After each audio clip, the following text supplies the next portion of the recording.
Myles Garrett is definitely Defensive Player of the Year right now. Unlike on the offense where you're trying to figure out who, you got some options.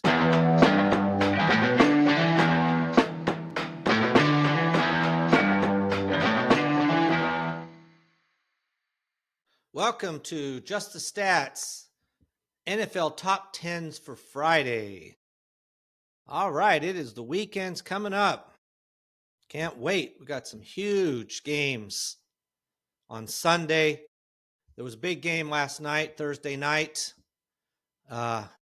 Must win, especially for Dallas Cowboys. And unfortunately, they could not pull it off. Actually, they showed a stat more than once on the show of what happens to either team if they lose and their chances of making the playoffs.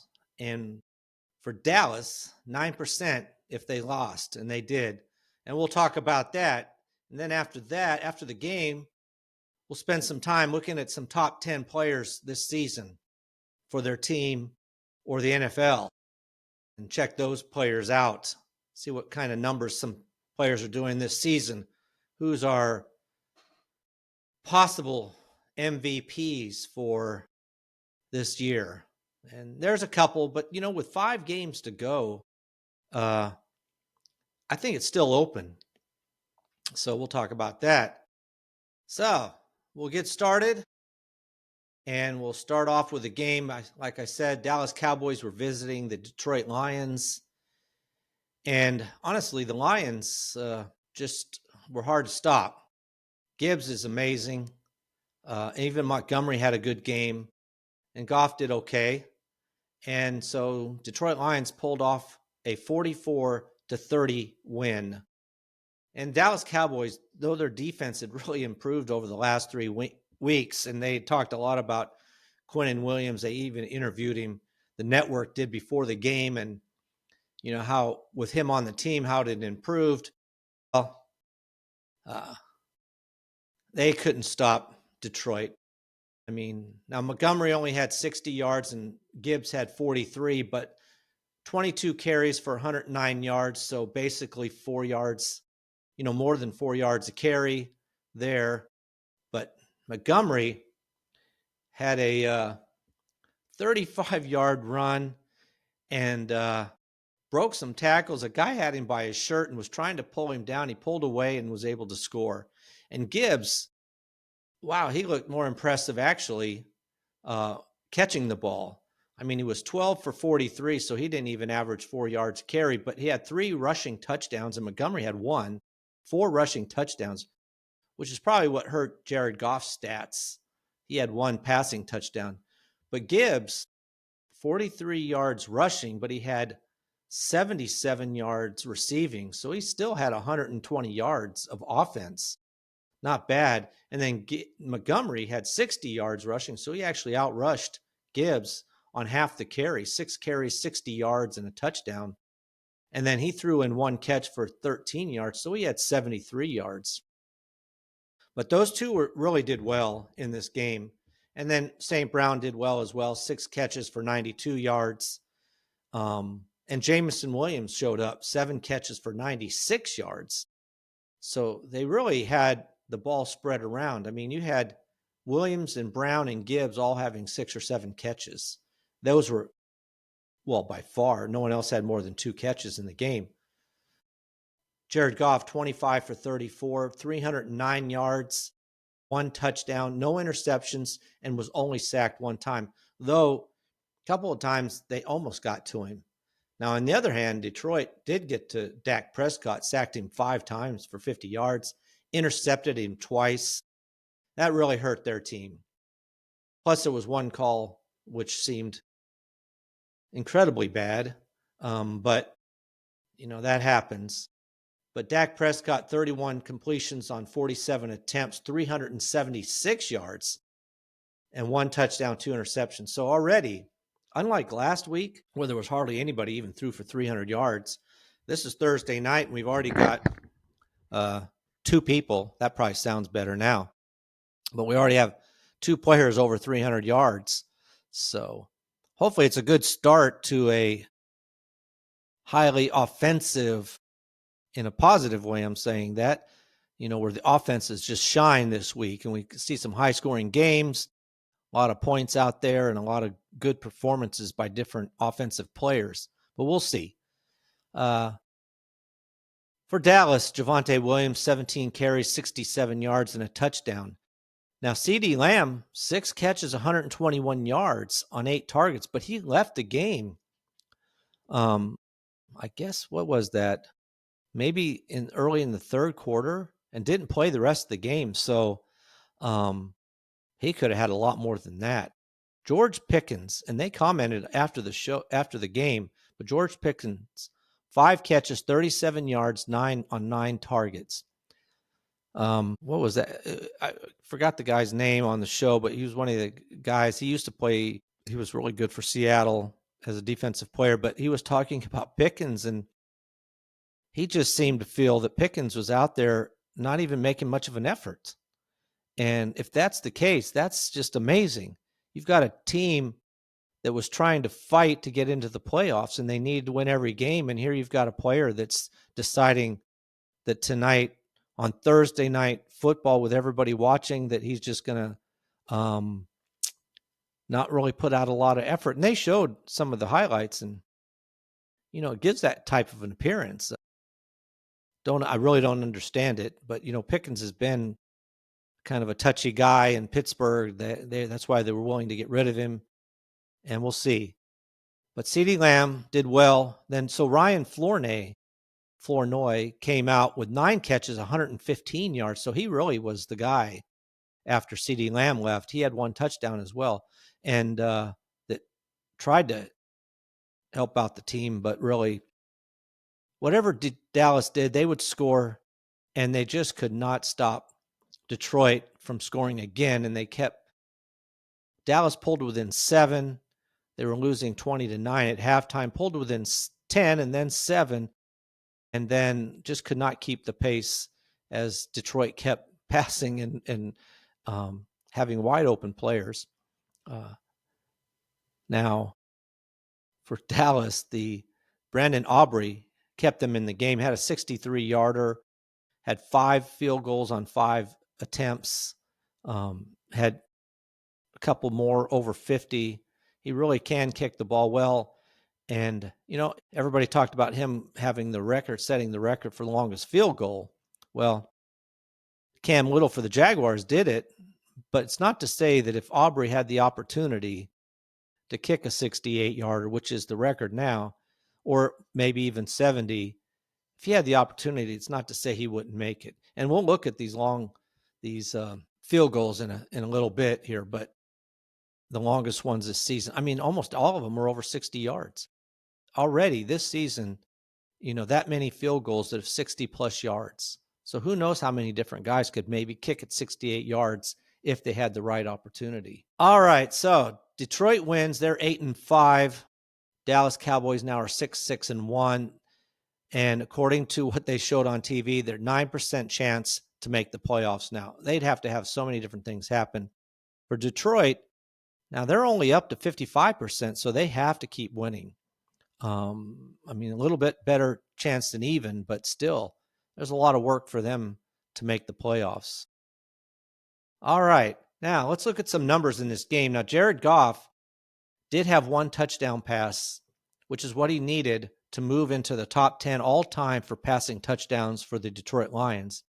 So he got 1. He now has 26, so he's tied for 9th with Matthew Stafford, who did it in 2017, and Bobby Lane, who did it in 1951. They both had 26 as well. So now Jared Goff has 26 passing touchdowns. Now his personal record for the Detroit Lions is 37, which he did last year. So he needs 11 more to get that. Matthew Stafford holds the record for the Detroit Lions with 41, and yesterday I mentioned that I was talking about the Rams. Matthew Stafford holds the record there as well with 41 passing touchdowns. So kind of interesting. All right. Now, also in this game, Jahmyr Gibbs was trying to get into the top 10. He needed 1 rushing touchdown to get into the top 10 to tie Barry Sanders, who did it 3 times, which was 11 rushing touchdowns. So Jahmyr Gibbs came into the game with 10. He needed 1 to tie, 2 to pass him. Well, he did even better than that. He got 3 rushing touchdowns. So Jahmyr Gibbs jumped from 11th spot, really it was 13th because of all those that Barry Sanders had, all the way up to 5th, a tie for 5th with 13 rushing touchdowns. So Jahmyr Gibbs now with 13 rushing touchdowns is the 5th best Detroit Lions in that category. Next up for him is Barry Sanders, who has 14. And Jamal Williams holds the record with 17, which he did in 2022. Now, Jahmyr Gibbs last year had 16, so he's on pace to break his own record and maybe catch Jamal Williams as well. He really had a good game. The rushing yards didn't look that good, and Dallas did a good job to some degree, but except for that big run that Montgomery had. But, man, in the passing game, Gibbs was impressive as well. All right, that's a look at that game. Like I said, a pretty good game to watch. It was fun, entertaining, and Dallas kept making it a game and kept it interesting. But Detroit Lions end up winning 44-30. Now, let's look at some season leaders, and we'll start with receptions. If you're interested in the quarterbacks or running backs, we talked about them yesterday on yesterday's podcast, so you can watch that on Just the Stats NFL on YouTube or listen to it wherever you might listen. But the season leaders in receptions right now, Trey McBride has jumped into the lead. Last week it was Christian McCaffrey, the running back, and then Trey McBride, now tight end, is leading the NFL with 88 receptions because he had 8 more just this last week. Jamar Chase is now back in the hunt. He has 86 along with Puka Nacua. Jamar Chase would be leading this category if he had not been suspended that one game. I mean, it was stupid on his part what he did, but he would definitely be leading, and I don't even doubt that by the end of the season he is the leading receiver. Now, Christian McCaffrey, only running back on this list, is 4th with 85 receptions. Those are your top 4. Jackson Smith-Njigba rounds out the players with more than 75. He has 82. There's a big gap between the 5th and 6th place spot, counting Amon-Ra St. Brown is 6th with 75, but that's not counting Thursday night game. We'll talk about wherever he ends up next week because we'll see what everybody does. He had 6 catches, so he's definitely going to probably move up maybe, or depending on what everybody else does around him. All right, now as far as yards go receiving, this is Jackson Smith-Njigba, despite the fact that he only had like 23 yards last week. By far, not even close, just by far his worst game of the season. And I mentioned it, pretty much everybody is going to have a game like that. You just aren't going to have 100-yard games every week normally. There's always a game that's a dud. So hopefully if you're a fan of Smith-Njigba and the Seahawks, that last week was his dud because they won the game easily. That was the other reason he had such a bad game.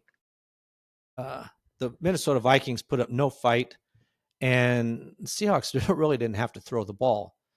But Jackson Smith-Njigba now has 1,336 yards to lead the NFL by quite a bit over George Pickens, who had 1,142 and is not going to probably do any better because he didn't have a good game at all. So he'll probably even drop more ground on Smith-Njigba because I'm expecting Jackson to have a much better game and put some more distance between himself and everybody else. But Jackson Smith-Njigba is still well over 100 yards a game receiving. I mean, he's played 12 games and he's got over 1,300 yards. So he's really on a really good pace still, despite such a minuscule output last week. So George Pickens is 2nd with 1,142, and Puka Nacua is 3rd with 1,019. Those are your top 4 or top 3 wide receivers, the only ones over 1,000 yards on this list. Now, I'm sure Jamar Chase, who's in 4th only needs 29 yards to hit the 1,000-yard mark, so he'll probably make it. And nobody else, I mean, he's the only other one even over 900 yards. So anybody else to make 1,000 yards is going to have a 100-plus yards in their next game. Now, Christian McCaffrey, still on this list. He's number 10 with 806 yards receiving. And I mentioned that as I did yesterday because he's in the top 10 rushing as well. All right, now looking at receiving touchdowns, this is Davante Adams with a gigantic lead over Amon-Ra St. Brown, who has 9. And St. Brown didn't have any this yesterday, so Adams, 14 receiving touchdowns. He's on such a good pace right now to make it into the top 10 in the NFL all time, possibly, and also to break the Rams record of most touchdowns receiving in a season. But he's the only one over 10. And then you have, like I said, St. Brown at 9, Pickens at 8. He didn't have any. And Trey McBride at 8. Those are the only other players with 8 or more. And there's a slew of players with 7. So this is all Davante Adams. I'm always interested in these categories where one player is just far and away the best. So, which is what you have with Smith and Jigba in the yardage, Davante Adams in the touchdown receptions. Those two players are that way. And then you have the same thing when you're talking about running backs who catch the ball.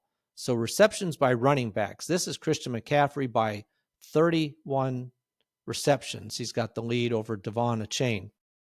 McCaffrey right now has 85 receptions after week 13. Devon Achane and Bijan Robinson both have 54. Those are the next two. And then Jahmyr Gibbs is the only other one over 50. He has 51. And he had a good game. I think, what did I say? I think he had 7 catches. So he'll jump up for sure, depending on what these other players do around him. But they're the only players with more than 50. And Christian McCaffrey has 85. I mean, down at the bottom of the list in 10th is Alvin Kamara. So Christian McCaffrey has double him. Just a very impressive season for Christian McCaffrey. He's one of the MVP candidates in my eyes. I mean, the 49ers have a good record between him and Stafford, maybe May. And I would have counted Jackson Smith and Jigba, but that game really last week did throw him off. So he's going to have a couple of big games to maybe push himself up there as somebody of interest. And even I had Jonathan Taylor, but the last couple of weeks, his numbers have started to drop off as well. So in the receiving yards by running backs, Christian McCaffrey obviously leads this category. 806 yards he's got receiving as a running back. Bijan Robinson has 594. He's second. And then Jahmyr Gibbs has 394. So again, you have Bijan Robinson over 200 yards behind Christian McCaffrey as far as receiving yards.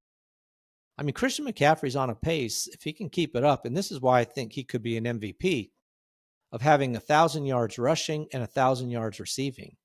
I mean, he's got what? He's got 4 games to go, so he's going to have to average about 50 yards in each thing per game to do it, but which is definitely not out of the realm of possibility to hit 1,000 yards rushing and receiving. All right, now yards from scrimmage, and again, this is where he leads the category, but not by a ton, but he does lead the category of yards from scrimmage. Christian McCaffrey's first with 1,655 yards. Now, Jonathan Taylor was first, and then he was second, and then after 2 weeks ago, and now after last week, he's dropped to third. By only 3 yards behind Bijan Robinson, who has 1,589, and then Jonathan Taylor has 1,586. They're the only players over 1,500 yards. And as I said, Christian McCaffrey has a smaller lead over Robinson, primarily because Robinson has more rushing yards. He's almost got 1,000 already.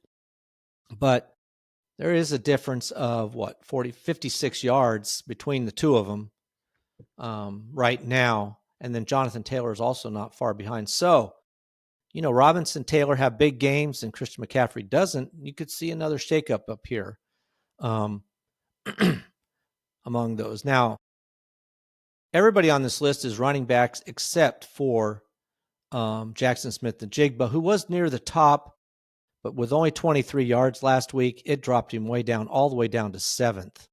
But there is almost a 200-yard gap between 7th and 8th place on the yards from scrimmage. Kind of interesting that you have 7 players are kind of standing out, and then after that, there's a drop. George Pickens was 10th as the only other wide receiver on this list, but I have a feeling after last night, he'll probably drop out of the top 10, and we'll see somebody else after this week's games. So, man, Christian McCaffrey's just been impressive. Held that team together, especially, everybody knows he was getting the ball when, you didn't have Kittle, you didn't have any good receivers, really. You knew McCaffrey was going to get it, and he still was getting the yards. All right, longest field goal. Well, this is Cam Little, set the NFL record earlier this year with 68-yarder. And as I was saying, then you have Chase McLaughlin, who kicked a 65-yarder. And then Brandon Aubrey earlier this season had a 64-yarder. And then last night he had a 63-yarder. So now him and Evan McPherson both have kicked 63-yard field goals this season. Real Reichard for the Vikings had a 62-yarder. And then Lucas Havrizik for the Packers had a 61-yarder. And finally, Chris Boswell had a 60-yarder. So 8 of the top 10s are 60-plus yards, which is just incredible. Not too long ago, the record was 63 yards, and already we've had 3 people break that record, if that had been the record, and 2 more tie it just this year alone. And then rounding it out, you had 3 players who have kicked a 59-yarder. So the field goals, and, he talked about it in the game, these 50-yarders now are just ho-hum. You're almost expected, like, how can you miss a 50-yarder? It's only 50 yards.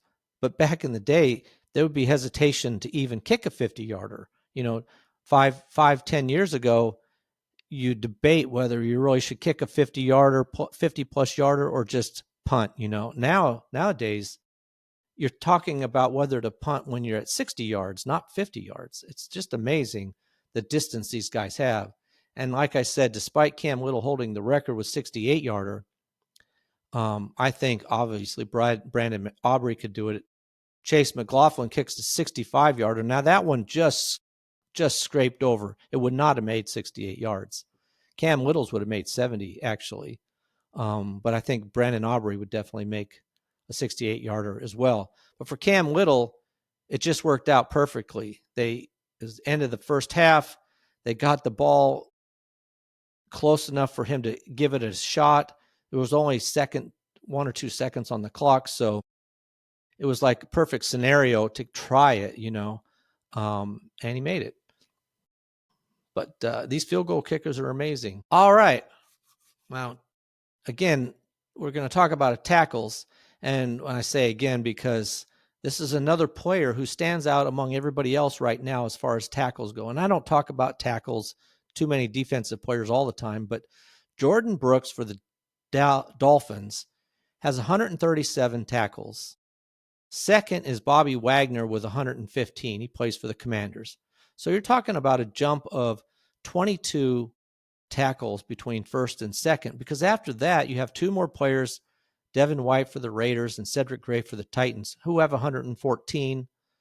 Demario Davis for the Saints has 111. So you get my point that after number 1, there's a big gap. And then after that, between 10th spot and second spot, there's 15 difference in tackles. Whereas from first to second, there's a 22 difference in the amount of tackles.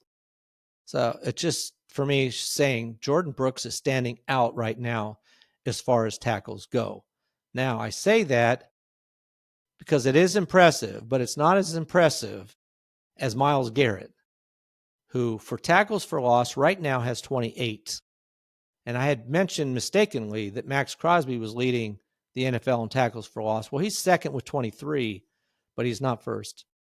But those two players, the only ones over 20 tackles for loss, and Max Crosby has 23. Myles Garrett has 28 already. 28. And I'll show you that if you're watching this, or I'll tell you as well. But that is an impressive number, 28 already, with still what Cleveland has 5 games to go. So he has a chance. I don't know if he can break the record, but he's going to definitely come into second spot for sure. Brian Burns is third with 18. Impressive, and then it's just down from there. But 28, Garrett, Max Crosby has 23.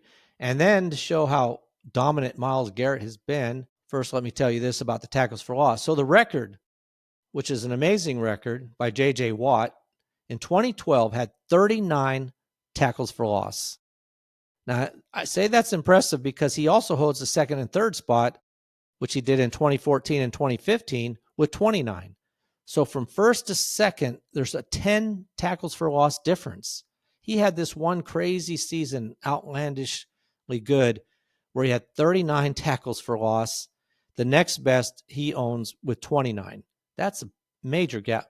And when you look at the records, he's got the second. He's in second with 29. In 10th is Michael Strahan with 24. So there's a 5 tackles for loss difference between second and 10th, but there's a 10 tackle loss between first and second.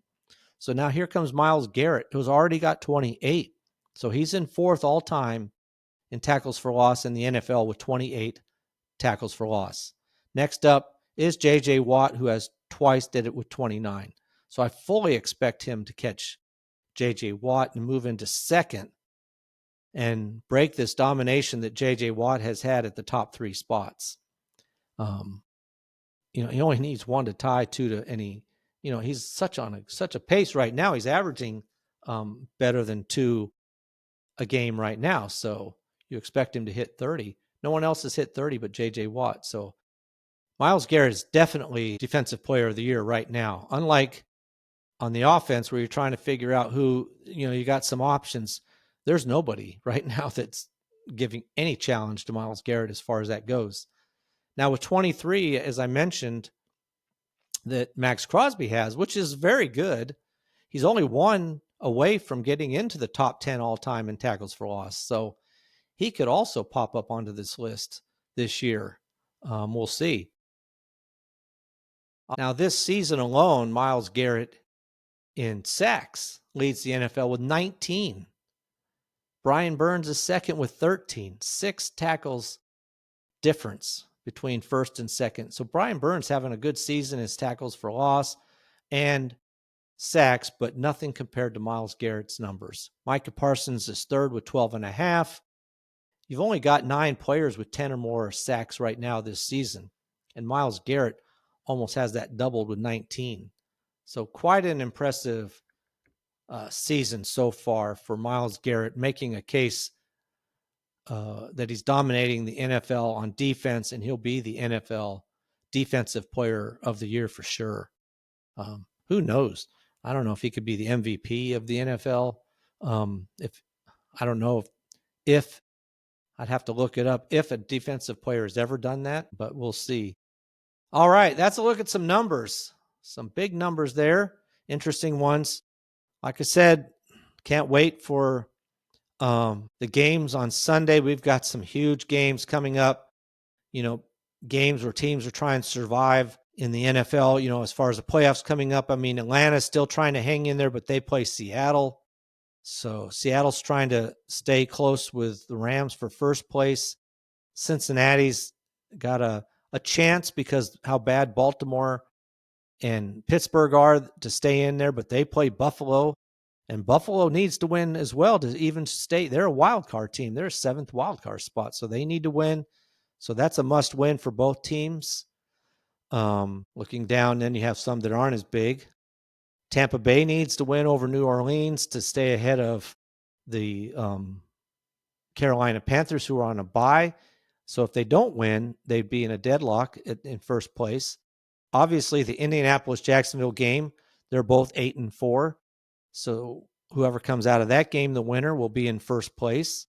Then you have Pittsburgh, Baltimore. They're tied for first as well. So somebody's going to drop out of first place there. Baltimore holds it, but they have the same record. So we'll see who ends up first there. Chicago, Green Bay. Chicago's in first, but Green Bay wins that game. They move into first place. So another big game there. And then Houston, Kansas City. Obviously a must win for both of those teams. They're both trying to make it as a wild card. Kansas City's almost out of it, 6-6. They have to win. And Houston obviously has to win to stay in the playoff race as well. So, man, a bunch of big games. And then on Monday night, Philadelphia Eagles and the Los Angeles Chargers. Both of those teams are trying to stay in there. Now, Philadelphia, with Dallas losing, it's not as important to them anymore. I mean, obviously you want to win, but the pressure is not on them like it is on some of these other games. But it is on the Chargers. They're a wild card team right now, and they need to win to stay in the hunt. So a lot of big games. All right. Appreciate you listening. And please like and subscribe. You can watch this podcast on YouTube at Just the Stats NFL, and you'll see the stats that I was talking about. All the top 10 players, not just the ones I talked about, but the entire top 10 list. If you want to look at those, you can go to the podcast and watch it. Also, you can obviously listen to this podcast on YouTube or Spotify, Apple, or whatever app you might use. Please like and subscribe and comment. If you got any comments, I'll try to get to those as soon as I see them. And again, appreciate you listening. So for this episode of NFL Top 10s for Friday, I am out. Enjoy your weekend.